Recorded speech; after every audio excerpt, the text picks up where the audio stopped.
তার দায়িত্ববোধ জাগ্রত থাকবে ততদিন পর্যন্ত অত্যাচার দুর্নীতি আমাদের গ্রাস করতে পারবে না। এরই নামই হচ্ছে তাকওয়া। যেন কলিজা থেকে আপেলটি কেড়ে নিচ্ছে। একদিন আমিরুল মোমিনিন ওমর ইবনে আব্দুল আজিজ রহমতুল্লাহ বসে গনিমত হিসাবে পাওয়া আপেলগুলো জনগণের মাঝে বন্টন করেছিলেন। এমন সময় তার ছোট্ট ছেলেটি স্তূপ থেকে একটি আপেল নিয়ে খাওয়া শুরু করলে তিনি সাথে সাথে তার মুখ থেকে তা কেড়ে নেন।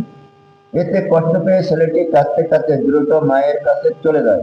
মা তখন বাজারের লোক কাটিয়ে তার জন্য একটি আপেল কিনে আনেন। এদিকে ওমর ইবনে আব্দুল আজিজ রাদিয়াল্লাহু আনহু ঘরে ঢোকার পরই আপেলের ঘ্রাণ পেয়ে আতঙ্কিত হয়ে জিজ্ঞেস করলেন, ফাতেমা, তুমি কি গনিমতের মাল থেকে কিছু নিয়ে এলে নাকি? তিনি বললেন, না, কিছুই তো নেয়নি। তখন তিনি স্বামীর কাছে বাজার থেকে আপেল কিনে আনার ঘটনা বর্ণনা করেন।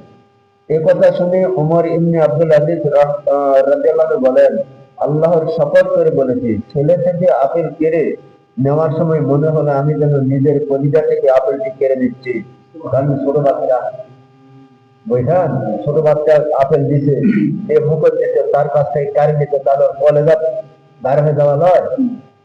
ঝোল কাটতে কাটতে মায়ের কাছে চলে যাচ্ছে।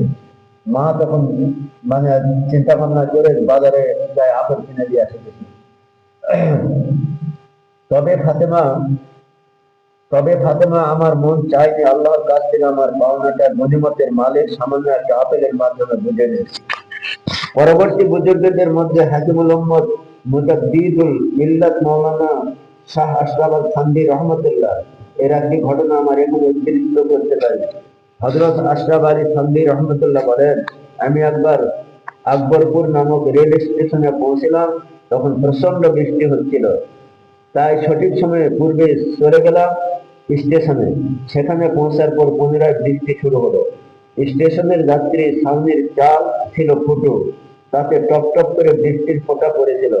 এর মধ্যে সন্ধ্যা ঘনিয়ে এলো, পরের দিন সারা ট্রেন আসবে না। আকবরপুরের জৈনক মুসাফির মুন্সিফ সাহেব আমাকে ভালো করে চিনতেন। তিনি আমাদের অবস্থা সম্পর্কে জেনে স্টেশন মাস্টারকে লিখে জানালেন যে এরা আমার লোক, তাদের আরামের ব্যবস্থা করুন। বেচারা স্টেশন মাস্টার আমাদের জন্য বড়